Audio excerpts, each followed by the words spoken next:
l'historique. Donc on va faire ce chemin-là, historique, un peu de technique, et puis tu te sens mieux debout? Ouais. Parfait, tu as raison.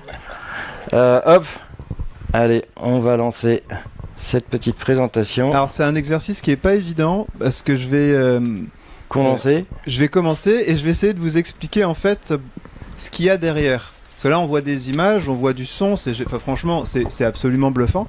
Mais moi mon projet là c'est de vous montrer d'où ça vient. Donc on va essayer, voilà. Faut bien savoir que l'IA, on a l'impression que ça a commencé il y a quelques années, en fait pas du tout, ça a commencé dans les années, on va dire dans les années 50. Et dans les années 50, il y avait un pape, alors c'était pas un pape évidemment de l'église, c'était un pape du domaine, qui avait déjà anticipé, que d'ici quelques années, donc dans les années 70, on aurait déjà des machines et des ordinateurs capables d'égaler l'humain. Il se trouve qu'il s'est quand même légèrement planté. C'était pas tout à fait un perdreau de l'année, hein. C'était un prix Turing, franchement quelqu'un de très bien qui s'est complètement planté dans les années 70. C'est pas nouveau cette hype. Ce qu'on voit, c'est que depuis, on va dire depuis les années 2015 à peu près, il y a eu une espèce de hype autour de l'IA, donc un printemps, on appelle ça des printemps de l'IA. C'est pas le premier, en fait, c'est le troisième qu'on a, qui s'est déclenché à peu près en 2000, au milieu des années 2010. Comme on voit sur les recherches Google, ça intéresse beaucoup les gens et on s'est mis beaucoup à entendre parler de big data, de machine learning, de réseaux de neurones. Donc c'est quelque chose qui est assez récent et c'est vraiment une bulle d'intérêt qu'on a. C'est pour ça qu'on en parle beaucoup en fait. Alors l'IA, c'est super compliqué à définir d'un point de vue scientifique. C'est un domaine des sciences cognitives, des sciences qui s'intéressent au raisonnement et à la façon dont fonctionne l'esprit humain. C'est à mi-chemin entre les maths, l'informatique et de la psychologie. C'est un domaine très très vaste et même la définition du domaine mène à certains problèmes. Les gens s'engueulent là-dessus, on ne sait pas très bien ce que c'est. Donc là, on va se limiter, dans ce que je présente et dans ce qu'on voit ici, on se limite essentiellement à une IA type informatique, traitement de données. On ne parle pas de système cognitif, ok ? On ne raisonne pas comme on essaie pas de modéliser le fonctionnement du cerveau. C'est l'IA, donc d'un point de vue informatique, et puis même au niveau général, c'est vu comme une frontière en fait. Ça va être la frontière entre ce qu'on sait faire, donc ce qu'on sait faire facilement, et ce qu'on ne sait pas encore faire. L'IA, c'est quelque chose qui va avancer comme ça au fur et à mesure. Ce qui est de l'IA aujourd'hui était globalement, vu comme de l'IA aujourd'hui, était infaisable il y a 20 ans, et peut-être que dans 10 ans, ce sera normal. Tout ce qui va être de la traduction automatique, actuellement, ça marche quand même plutôt bien. DeepL marche très très bien. C'est quand même assez bluffant. Il y a 10 ans, ça marchait pas, et il y a 50 ans, c'était encore un projet de recherche qui a causé la fin du premier printemps. Donc c'est franchement une limite. C'est une frontière. Faut le voir comme ça. Hein. J'ai parlé juste un petit peu d'informatique quand même, parce qu'il va falloir que je vous explique un peu ce que c'est. C'est mon domaine. En fait, le monde... il est un peu trop compliqué pour être amené uniquement à des choses faciles qu'on peut écrire dans les programmes. Ça marche pas. Il y a des cas où ça marche, mais il y a plein de cas où ça marche pas du tout en fait. Et l'informatique, ça va être l'idée de réussir à ramener cette complexité à des choses qu'on peut traiter en gros avec des 0 et des 1, avec des si alors. Ok ? Vous voyez l'idée. Et l'informatique, c'est quelque chose, ça va être un traitement, de loin, on peut dire que c'est des processus de traitement de l'information. On va traiter de l'information. Donc on a d'un côté les programmes qu'on va écrire et de l'autre côté les humains. Et alors, cette personne qui est donc Gérard Berry, qui travaille au Collège de France, ou qui était, je ne sais plus s'il y a encore, a toujours des punchlines assez fortes et il nous explique la différence entre un programme et un humain. Donc on voit bien qu'un programme ne fonctionne pas du tout comme nous. C'est vraiment ce qu'il a écrit. Hein. Il ne fonctionne pas du tout comme nous et le but du jeu, c'est d'avoir cette différence en tête et puis de faire avancer les deux en même temps. On va travailler avec les programmes. D'un point de vue historique, ça c'est encore de l'informatique. Vous savez tous, peut-être cette courbe vous parle pas. Alors c'est en log, c'est-à-dire que quelque part, c'est déjà un truc un peu mathématique. Ça, on représente en fait la puissance des processeurs depuis les années 70. Donc ça fait 50 ans, et on voit qu'en 50 ans, on est passé à peu près de là. Donc on était un facteur de une valeur d'à peu près 1000 sur ça, c'est le nombre de transistors, mais ça correspond à peu près à la puissance, on va dire. Et en 50 ans, on est arrivé à plus de 50 milliards. Ce qui veut dire qu'on a eu une croissance en fait exponentielle, c'est-à-dire plus que linéaire, une croissance exponentielle de la puissance de calcul et aussi du stockage. Ça, c'est un point super important Parce que ça veut dire que ce qu'on imaginait dans les années 70, on avait des processeurs qui étaient assez limités en puissance, ce qu'on imaginait en 70, comment dire, ce qu'on fait maintenant n'était pas imaginable avant, mais absolument pas. C'est-à-dire qu'on a une puissance de calcul qui est franchement monstrueuse par rapport à ce qu'on avait avant. On a envoyé des hommes sur la Lune avec des ordinateurs, avec des processeurs qui ont une puissance de calcul, mais qui avancent à la vitesse d'un poulpe mort. C'était franchement quelque chose de très très lent, et pourtant ça marchait très bien. Et on a maintenant des vitesses absolument hallucinantes et un stockage de données hallucinant. Faut garder ça en tête en fait. Il y a une explosion de la puissance de calcul qu'on voit depuis 50 ans, et on est encore en plein dedans. On est en plein dedans. Ça, on peut zapper. Ça aussi. Voilà, ça c'est important. Je vais pas vous parler de mathématiques compliquées. Le problème qu'on a en gros en maths, en modélisation en général, c'est qu'on n'arrive pas très bien à faire rentrer le réel dans des cases. Parce que quand on est dans une case qui nous plaît bien, alors on a un programme de traitement optimal, facile, simple à écrire quand on sait faire, mais on aura un programme qui va résoudre le problème. Le problème, c'est qu'on y arrive. C'est difficile de ramener tout le monde, tout ce qu'on a, tout ce qu'on fait à des cas simple qu'on sait traiter. Donc pour ça qu'il faut un petit peu réfléchir et qu'on a besoin de... Ça y est, on va parler d'intelligence artificielle. Voilà. Donc on va parler d'intelligence artificielle. Ça c'est une petite définition que j'aime bien. On tentera de trouver comment faire en sorte que les machines utilisent le langage, forment des abstractions et des concepts, résolvent des types de problèmes aujourd'hui réservés aux humains et s'améliorent eux-mêmes.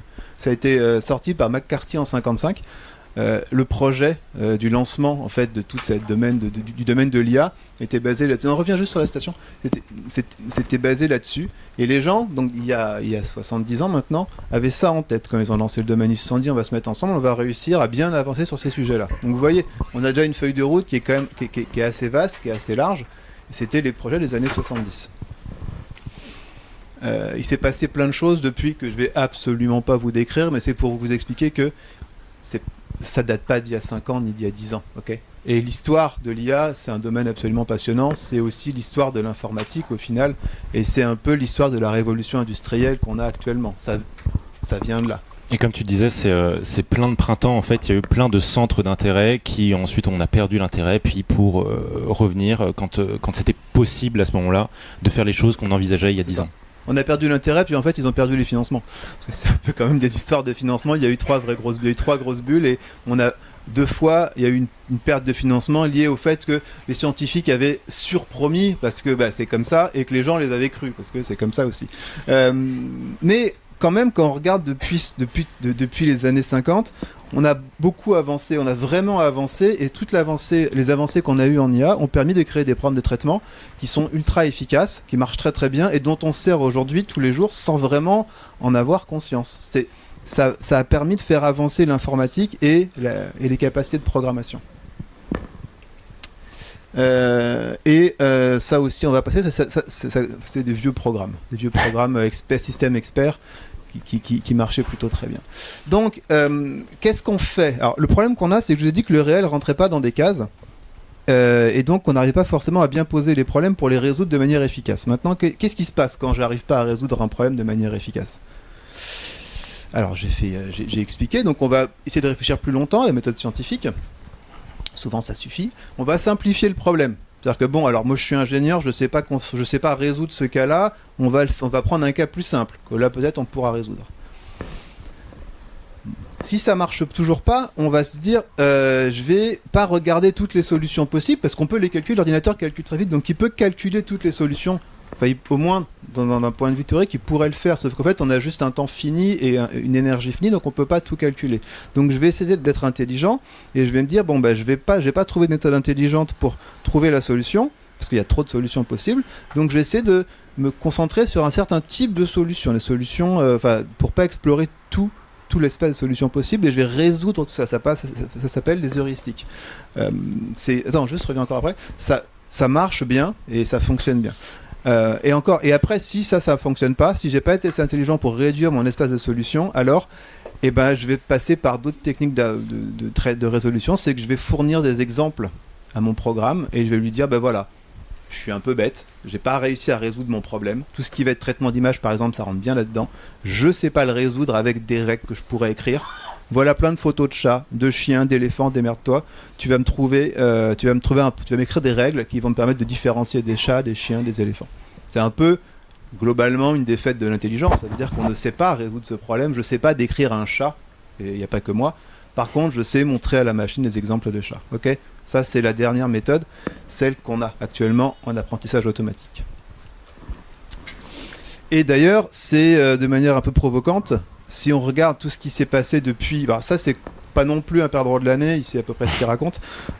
Si on regarde tous les progrès qu'on a eus depuis un certain nombre d'années, certaines personnes, dont Richard Sutton, expliquent que les progrès, majoritairement, ont été portés par des algorithmes de recherche de solutions, c'est-à-dire des algorithmes généraux de recherche de solutions, et pas des algorithmes précis qui travaillent sur des cas précis. C'est-à-dire qu'au final, on n'a pas réussi à bien poser les problèmes et à les résoudre, on a plutôt fait appel à la puissance de calcul pour nous aider à avancer là-dedans. C'est un peu déprimant, mais cela dit, c'est comme ça que ça marche en fait, donc pourquoi pas, c'est bien. Donc l'apprentissage automatique, ça c'est quand je sais pas écrire les règles. Comme je sais pas ce que c'est je sais ce que c'est qu'un chat. Je prends le chat parce que franchement c'est le cas qui marche, mais on pourrait prendre n'importe quoi. Je sais pas décrire un chat, je sais pas dire ce qu'est un chat et pas un chat. Par contre, je sais, moi quand je le vois avec mes yeux et quand ma gamine regarde ça, elle sait immédiatement en une demi-seconde que c'est un chat et elle l'a vu, elle le savait avant. Donc c'est qu'il y a un processus de raisonnement et nous aussi un peu différent de ça a des oreilles, ça a des poils, tout ça machin. L'apprentissage automatique, c'est ce que je disais tout à l'heure. Le but, c'est de se dire, je vais juste fournir des exemples à la machine. Je vais lui dire, voilà les données étiquetées, c'est-à-dire j'ai dit ce qu'il y avait dedans. Ça marche bien pour les images, mais ça marche pour du texte aussi. Comme je ne sais pas décrire précisément la résolution du problème, je vais te dire de l'inférer, de trouver des règles statistiques tout seul. Tu vas tout seul, toi, la machine, trouver des règles pour pouvoir classer ces images, par exemple, ou me dire ce qu'il y a dedans. Conceptuellement, c'est une idée complètement différente de ce qu'on avait, où on avant s'amuser à couper les problèmes, à les mettre dans des petites cases. C'est pas du tout comme ça que ça fonctionne.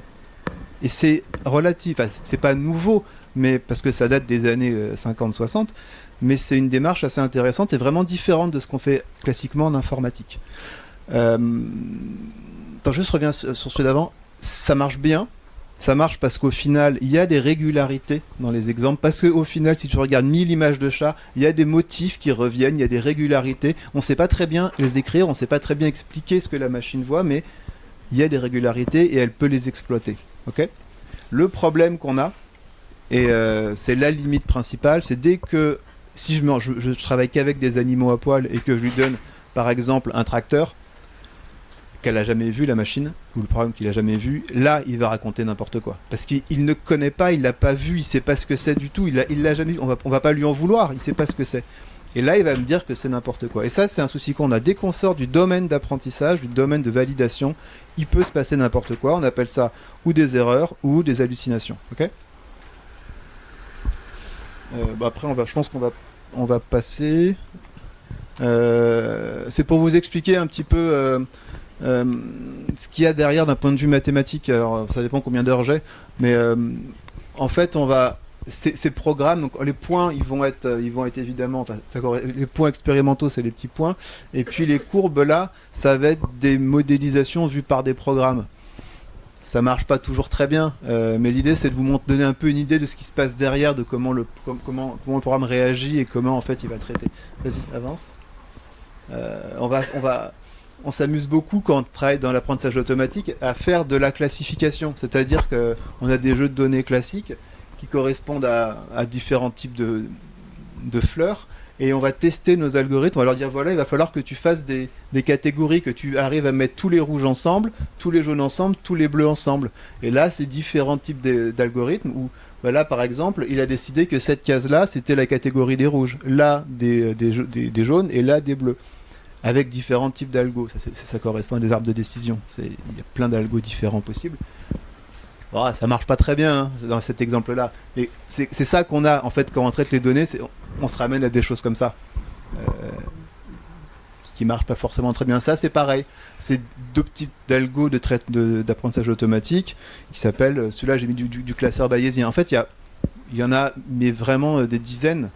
Il y a plein d'algorithmes différents, de méthodes différentes pour extraire des motifs à partir de bases de données. Il n'y en a pas qu'un. Il n'y a pas que les réseaux de neurones, il y en a plein d'autres. Mais ceux qui font ça, c'est voilà, c'est une espèce de petite carte qui vous explique, de manière simplifiée quel type d'algorithme. Alors, ils sont en vert. On va choisir dans différents cas. On commence là, et puis est-ce qu'on a beaucoup d'exemples ou pas beaucoup d'exemples. Bon, vous voyez, il y a toute une ingénierie derrière de choix des algorithmes, et il y en a plein en fait. Il y en a plein, et il y a eu 50, 60 ans de travail là-dessus. Là, tu parles déjà de réseau de neurones. Pas encore. Ils doivent pas être très loin, les réseaux de neurones là, mais peut-être on les voit. Vas-y, on peut avancer. Ça, on peut avancer. Voilà. C'est encore de la classif. Je vais vous montrer à quoi ça ressemble derrière en fait. Un exemple ultra classique qu'on a, qui est dû... Alors celui-là, il est probablement dû à Yann Lequin. Je vais parler un petit peu de lui. Il n'y a pas que lui dans le domaine, hein, mais il est visible. En plus, il est français, donc on aime bien en parler. Enfin, français ou franco-canadien, mais bon, on aime bien prendre ces exemples. Il a travaillé avec son équipe au début des années 90 sur du traitement, sur de la reconnaissance automatique de chiffres sur les enveloppes de courrier. Parce que quand on écrit un code postal, on met 5 chiffres. Enfin, en France, on met 5 chiffres. Et c'est un peu chiant à faire à l'œil, quoi. Donc on aimerait bien avoir une machine qui détecte les chiffres tout seul. Donc il y a un gros cas classique historique qui est constitué de milliers, peut-être de millions de chiffres écrits à la main. Et tout le projet après, c'est de se dire, est-ce que je vais réussir à écrire un programme qui va détecter les 0, les 1, les 2 sans trop se tromper. Et ça donne ce genre de représentation qui font un peu mal aux yeux, mais on voit un peu la complexité qu'on a quand on traite des données. Pourtant, c'est juste des chiffres écrits à la main. Vas-y, avance. Et donc, on a différents types d'algo, et par exemple, celui-là a réussi à... il est pas trop mal, il arrive à trouver une façon... les maths arrivent à trouver une façon de différencier, de mettre tous les 3 d'un côté, les 4 de l'autre. Ça marche dans pas mal de cas, des fois on est un peu embêté, mais ça fonctionne plutôt bien.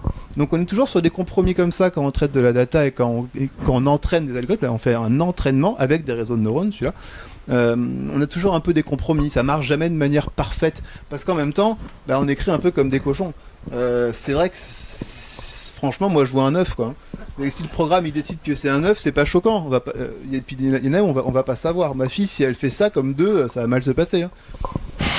Bon, moi c'est pire ce que je fais, mais voilà. Donc vous voyez, on avance comme ça. Bon, ça c'est une autre présentation aussi. Donc les limites qu'on a, parce que mais j'ai déjà dit ça. Donc ça on peut le voilà. Et ça c'est pareil. Les réseaux de neurones. Les réseaux de neurones, parce que alors les réseaux de neurones, c'est un type d'algorithme. Ok, un type donc de programme d'apprentissage automatique. C'est un type de programme. Il se trouve qu'il date de, en fait, l'idée date des années 40. Bon, c'était pas tout à fait ce qu'on a actuellement, mais l'idée date des années 40. Et celui-là marche bien, et il marche super bien. Et surtout, les réseaux de neurones profonds marchent super bien. Et sans faire trop d'historique un peu complexe, on peut dire qu'au début des années 2010, les 3 prix Turing, les 3 derniers prix Turing, hein, Lequin, Hinton et Bengio, on va dire leurs équipes ont travaillé et ont montré qu'on avait des super performances avec un certain type de réseau de neurones, okay, qu'on appelle des réseaux de neurones profonds, parce qu'en fait il y a plein de couches. C'est chiant, hein. C'est compliqué profond. Bon, en gros profond parce que comme ça il va réfléchir de manière profonde. Ça marche pas mal. Et ce qui s'est passé, c'est qu'on a eu sur des compétitions officielles de reconnaissance d'images automatiques, donc il y a des gens qui se sont amusés à classer des millions d'images en disant ça c'est un râteau, ça c'est un arrosoir, ça c'est un tracteur, ok. Ils ont fait ça, donc on a fait ça nous un peu en tant qu'humains, on les a aidés. Et puis on a ces bases classées et on va faire tourner nos algos dessus pour voir s'ils sont bons ou s'ils sont pas bons. Ça permet de quantifier la performance, c'est pas juste dire mon labo c'est le meilleur que le tien, non. On va avoir des métriques, on aime bien ça en recherche, avoir des métriques. Et il se trouve que alors il s'appelle Alex, j'ai oublié son vrai nom, mais bon, en gros, tout début 2010, il y a un algo sorti par un postdoc de l'équipe de Bengio, je crois, ou de Hinton, enfin l'un ou l'autre, qui nous sort un algo qui marche très très bien et qui écrase vraiment les autres algos de traitement de données. À l'époque, c'était des SVM, bon voilà, c'était le nom. Ça arrive, ça sort, ça fonctionne super bien, et franchement, ça explose tout le monde. Et là, ils se sont dit, il s'est passé un truc. Et c'est parti. Google s'est lancé dedans, Meta s'est lancé dedans. Ça explose. Google, avec ces méthodes-là, a réussi à écrire un programme qui joue au Go mieux qu'un humain. Alors, c'était pas prévu. Alors, on savait que les échecs, c'était fini. Mais il se trouve qu'avec ces méthodes-là, vraiment complexifiées, bon, ils écrivent un programme, enfin ils rachètent une boîte qui avait écrit des programmes, ça s'appelle DeepMind, qui bat l'humain au Go. C'était pas prévu, c'était pas normal, c'était pas anticipé, ça marchait, boum, ça part. Voilà, Et en la fait, bulle explose. comment ça a fonctionné aussi, c'est que l'IA s'est entraînée sur des parties, donc elle a joué des parties contre elle-même pour finir par déterminer une logique à tel point qu'elle finit par dépasser n'importe quel humain et arriver au point surhumain, comme le AlexNet pour reconnaître des images. Ici, AlphaGo vient jouer à un point surhumain et on n'arrive plus à suivre au bout d'un certain nombre de coups. Et là, peut-être 30 ou 40 coups d'avance qui est incommensurable pour un humain. Bah, je pense que moi je peux m'arrêter là Ouais. au niveau de ces perfs. Juste un mot sur les performances surhumaines. En fait, c'est normal. Un programme, il sait faire une chose très bien. Donc, avoir des perfs surhumaines de programme, c'est fait pour, c'est normal. Même ne serait-ce que n'importe quelle calculatrice, elle calcule des multiplications de nombres à 10 chiffres. Réellement, c'est surhumain dans le sens où si je vous donne un papier, un crayon et 10 chiffres, une multiplication, vous allez vous tromper. Mais moi aussi, hein. La machine, elle va pas se tromper. Donc, c'est normal. C'est fait pour. Ok. Je suis pas en train de dire que Musk a raison ou Musk a tort, qu'il raconte qu'on va avoir des machines meilleures que nous. Par principe, un programme est meilleur qu'un humain, sinon on ne va pas l'écrire. Okay. Par contre, il est ultra spécifique. Il est très spécialiste, c'est ça. On va arriver sur de nouveaux